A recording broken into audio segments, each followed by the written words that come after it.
আসসালামু আলাইকুম এভরিওয়ান, কি অবস্থা? সবাই কেমন আছেন? তো অনেক দিন পরে আমরা আজকে চলে আসলাম হঠাৎ, আমি আর আমার এক বড় ভাই।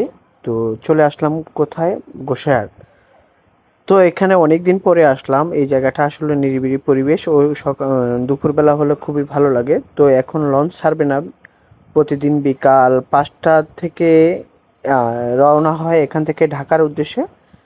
তো আপনারা চাইলে এখান থেকে বাংলাদেশের যে কোনো প্রান্তে খুব সহজেই চলে যেতে পারবেন। এখান থেকে আপনি চাইলে পটুয়াখালী, বরিশাল, গলাচিপা, যে কোনো খুলনা থেকে শুরু করে প্রত্যেকটা জায়গায় আপনারা এখান থেকে ভ্রমণ করতে পারবেন খুব সহজে। তো আমার বড় ভাই সামনের দিকে হাঁটতেছে, ওনাকে বললাম চলেন একটু ঘুরে আসি এখানকার সব কিছু এবং একটু দেখে আসি।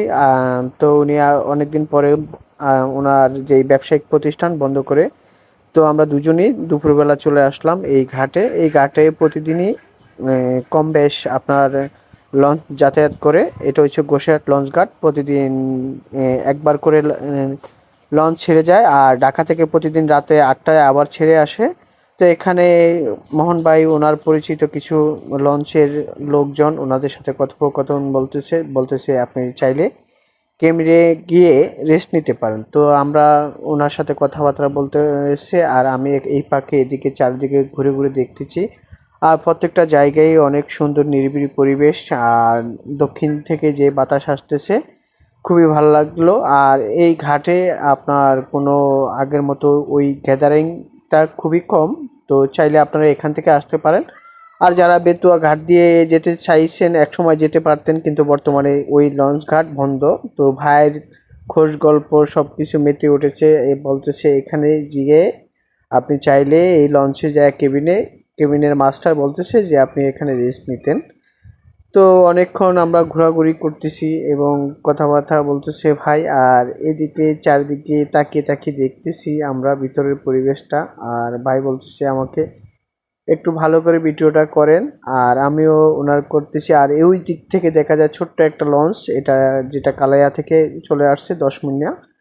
ওখান থেকে প্রতি 1 ঘন্টা পর পর এখান থেকে আপনার 10 মুনিয়ার উদ্দেশ্যে আর মানে ছোট ছোট নৌকা ছেড়ে যায়। আর আপনারা চাইলে খুব নিরিবিলি পরিবেশ, এখন ঠান্ডা।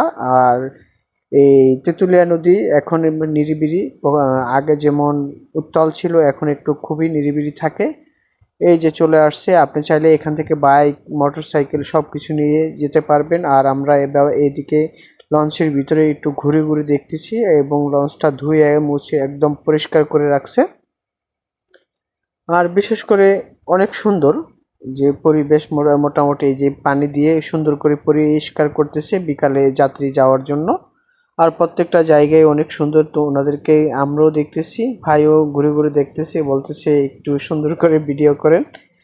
তো ভাই আসলে অনেক বড় মনের মানুষ, আমার সাথে অনেক দিন ধরে পরিচয় ওনার সাথে ব্যবসায়িক ক্ষেত্রে। তো আমি আসি মাঝে মাঝে, এখানে আসলে ওনার সাথে একটু ঘুরতে আসি যখন এই অঞ্চলে আসি তখনই। তো ঘুরে ঘুরে দেখলাম প্রত্যেকটা জায়গায় অনেক সুন্দর বিশেষ করে। আর এখান থেকে আপনারা ঢাকা যদি কেবিনে যান, আপনার পার পার্সন ভাড়া পড়বে আপনার 1200 টাকা। আর যদি আপনার ডেকে যান পার পার্সন ভাড়া পড়বে 500 টাকা। তো এখানে আপনাদেরকে আরও একটু জিনিস দেখিয়ে দিই, ভাড়ার চার্টটা যেটা আপনাদের সামনে এখন দেখাবো, যে এখান থেকে ভালোভাবে বুঝে শুনে আপনারা যেতে পারবেন। 575 টাকা, 78 টাকা সরকারি রেট, আর ওনারা নিচ্ছে 500 টাকা করে। তো আপনাদের কাছ থেকে 78 টাকা কম নিচ্ছে। তো আজকের মতো এই পর্যন্ত। অন্য কোনো দিন অন্য কোথাও আপনাদের সাথে দেখা হবে। আর আমাদের ভিডিওটা কেমন হয়েছে অবশ্যই কমেন্ট করে জানাবেন। তো সবাই ভালো থাকবেন। আজকের মতো এই ফোন, তো আল্লাহ হাফেজ।